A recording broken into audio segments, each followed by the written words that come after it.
Make sure you're recording because every time I just take the picture and It is. We're good. Yeah. Okay. It's on the 5 minute or 5 seconds mark.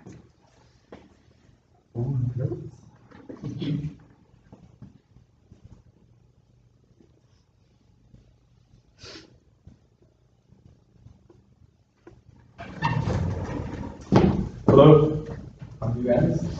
I got you guys to fill out the confidentiality and some papers so you know what that's all about. And you told me about your day, and so here we are. I got a little bit of information that you guys told me from the paper you filled out, and it's revolving around your child in the school system, and about possible diagnosis. And how can the teacher really say that? Like, how do they know? well, I'm guessing that they've had some experience. His teacher that I know, not too well, but I know I've worked with her for a little bit, and she's been in the system for about 10 years. She's been a teacher, so I'm guessing that she's had a little bit of experience. But ultimately, it's your child and your decision of what you want to do. I feel really frustrated. Like, is she trying to just label my kid as bad or what? It's not so much a labeling, it's more of getting the support that they need. And I understand where you're coming from, where labeling a child would be difficult, like a tough pill to swallow. Well, I mean, you got bullying, so they're going to have a label, and that means the other kids are going to be mean to them, or what? Like, Yeah, that's a fear of mine too. You know, you start putting all these labels on kids and saying that they have these things, and now all the other kids are mean because they think they're dumb and different. So Yeah, what do we do with that? There's some risks that would back with labeling, children certain diagnosis, and we're unsure what your child category he'll fall under. So we're at that point where we decide whether we want to or we don't want to, and I know that you do not want to, and I know that you do. So can you tell me a little bit more why you think it's a good idea? I mean, if you don't diagnose him, he'll still act kind of different, and those kids will realize that. And if you get diagnosed, the teacher might be able to help, like in case, like what he needs some special needs on that. So yeah, I think diagnose him, and then we can get some support from other therapists. That'll be good. So therapy outside of the school as well? Either both outside and inside the school, because the teacher know what's happening with them. Like for example, like ADHD, and he'll get some special help on that. So what have you heard from the teacher inside the school about the behavior? I don't know. We just got a call from the teacher say he's kind of not paying attention in the class, and yeah, kind of acting out. Kind of really frustrated, acting out, not paying attention, constantly moving and fidgeting, and it's interrupting all the other kids, and it's just not working in the classroom for her. Any suggestions besides the diagnosis? Not really. I asked if she was trying to do something different in the classroom, maybe, giving him some different place to sit, or maybe a buddy to work with, and she said, well, no, we can't do that right now. We don't have enough staff. We don't have enough options to do these things. So I'm just frustrated. Yeah. I know that there's lots of cutbacks and things happening, and is a diagnosis going to guarantee any help or not? I know there's lots of parents who talk about they get a diagnosis and they don't get the help they need. That's my worry, is we go through this really stressful process and we drag our son through that, and there's, in the end, after all that stress, there's no help. Right. And that's what frustrates me. So it sounds to me like you're focusing more on the cons, because there are pros and cons to diagnosing a child. And what I see and what I hear from you is that you're focusing more on the negative part of things. There are positive things to it, and you are right, there are negative things to it as well. So what I'm familiar with in these kind of scenarios is there's things that are happening in the classroom, but there are also things happening at home. Do you notice any differences in his behavior at home? He's quite okay, I guess, like you said, because he's in the classroom with other peers, and children, like the teacher will notice his difference, I guess. But in home is okay. Does he have any brothers and sisters? Is he the only child? He's got a sister, younger sister. Yeah, they kind of fight a lot. They don't really get along too well. So I would say I notice him. He's got tons of energy, you know, always into everything and trying, bugging his sister a lot and kind of fighting with her too. I mean, he's not a bad kid and he tries really hard, but just full of enthusiasm and energy and definitely comes home from school really frustrated and angry. Right. Yeah. Does he have a way, does he play any sports or does he have a way to expel this energy? He likes to mountain bike. So we kind of try to get him involved in that a little bit. We have a little bit of property, and so he really likes to be outside and encouraging that, you know, extra release of the energy. It helps, but it doesn't always work really well. Right. So. Okay, so, and, do you know if he's gone through any sort of traumatic event lately that would change his behavior? Not too bad. I think the only thing that I think he says sometimes he doesn't really have any friends. Kids are mean. Right. So I haven't really gotten a lot of detail from him about that, but you know, it's just kids are mean. Yeah. What he'll say. Okay, so yeah, that swings back around to the classroom. Do you know if he has any bullies in the school? Does he talk about being bullied at all? He hasn't. And No. It's something that crossed my mind for sure. Okay. It's just his frustration when he gets home at the end of the day is really high. Yeah. So yeah, some of the cons to having a child diagnosed would be that it would have to put him on medication. So it would calm him down and it would help him focus on schoolwork, but then most of the time that medication leads to more medication. So the side effects of this medication can be treated with this medication and so on and so on. So that's a road that you don't want to go down and something that you definitely want to look into before diagnosing him.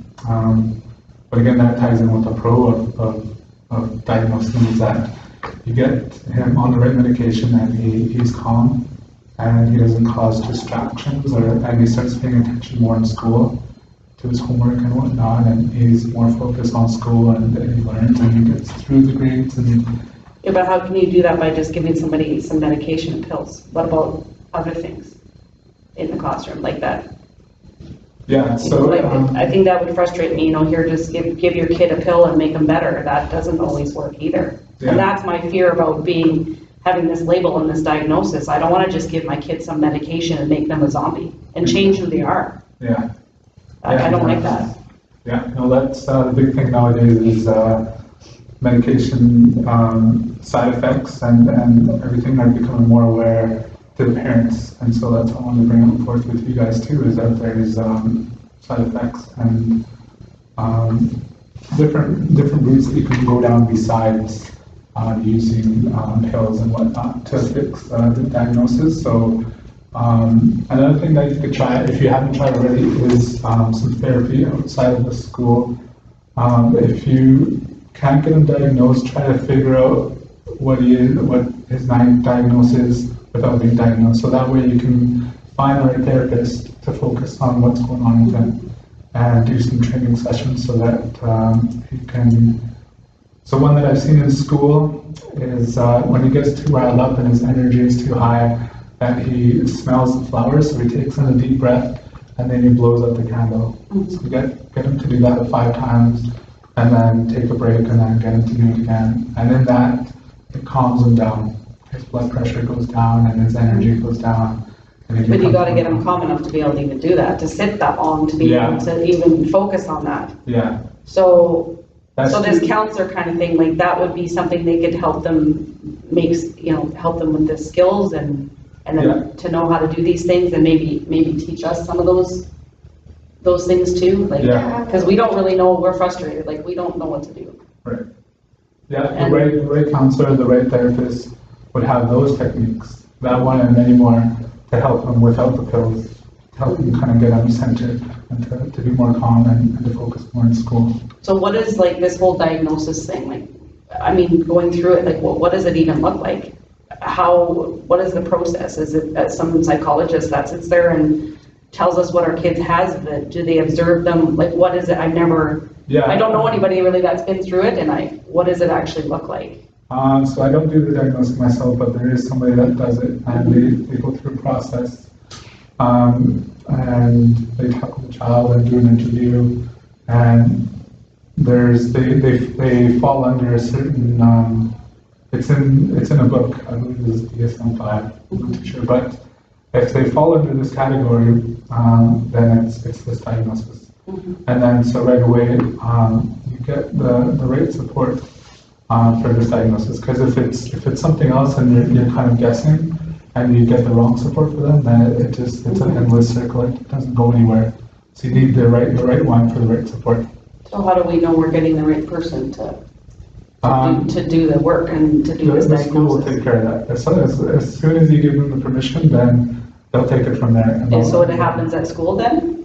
It'll happen through the school. The school will, along with myself and the principal, and his lead PA, the one that he's working with, will they create a team and they work together to help us to get through this, including you guys. So they work as a team. So are we involved in the whole process? Yes. Yeah, the whole way. Yeah. So it is a big decision. It's it can go down that route, and you don't have to as well. You know, you can find something that works. And go through that route as well. Like, there's no closed doors to this.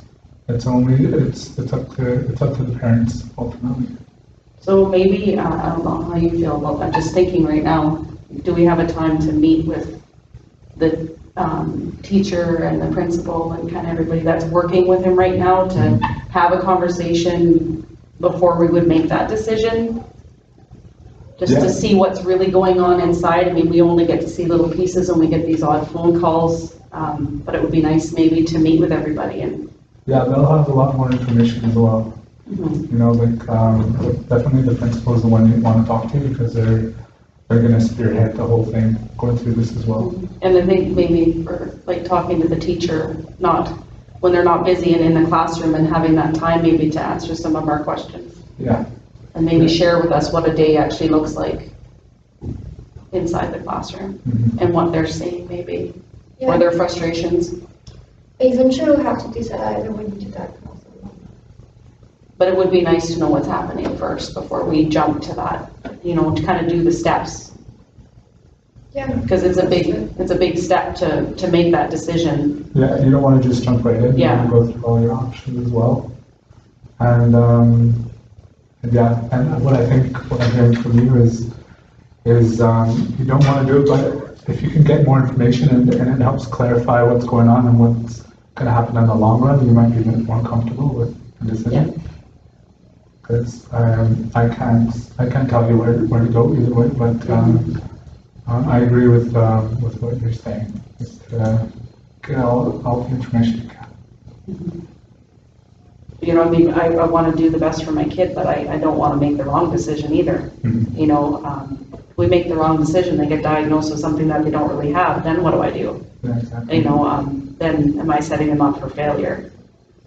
And I want them to succeed. I want him to be the best he can be and succeed. And it's not happening right now for him. And I'm fearful of the diagnosis, but I don't want to deny him the best that he can get either. Yeah, so this part I agree with. Yeah. Okay.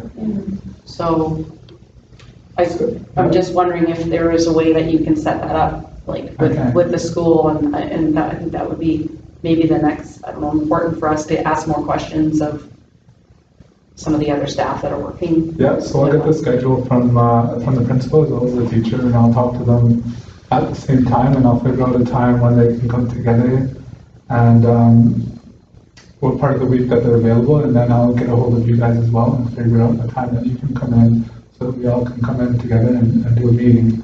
And we can explain the process from the start to the end of what we want to do here.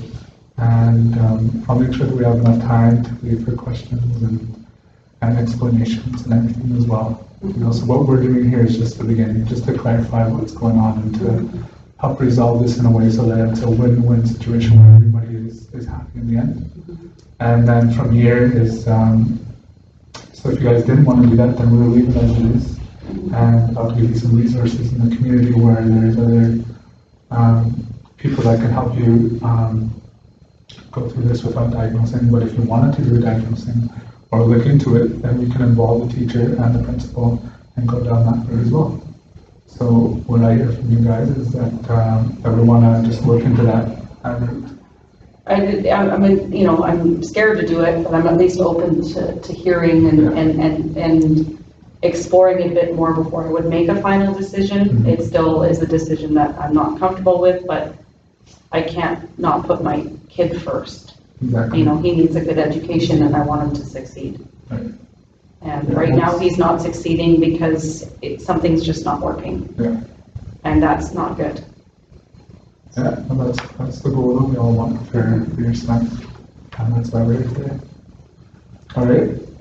So I will set that up. I will let them know what we're going to do and the route that we want to take. And I'll keep in touch with you to find out your schedules and see what's the best time for you to come in and figure out a meeting where we can all meet and take this further. Is there any more questions that you guys want to clarify or clear about? I guess not for now. Maybe after we have a meeting with the teacher and the principal, or you can let the observation. I just want to know what's happening, what really happening in the school. Yeah. Yeah, we can set up another meeting as well after the meeting and sit down and talk and get together more. Yeah, that'd be really great, I think. Yeah. You know, just lots of questions, and there'll be Yeah. more questions that will come, I think, but right now, I don't feel as opposed to maybe getting the help, just having this time, but I still have lots of questions, and I want to know exactly what this is going to look like and what's going to happen, because it's not an easy decision to make. You're almost making that decision for someone else. As much as you want the best for them, you're still making that decision for someone else. And that's not an easy place to be. All right, sounds good. I'll keep in touch, and then it's going to work out in the end. Whatever we do is going to be in the best interest of the child. And as long as you guys are happy and the child's happy, then we'll make sure it happens. Okay. Okay. Thank you. Talk to you guys soon. Yeah, thank you very much. Nice.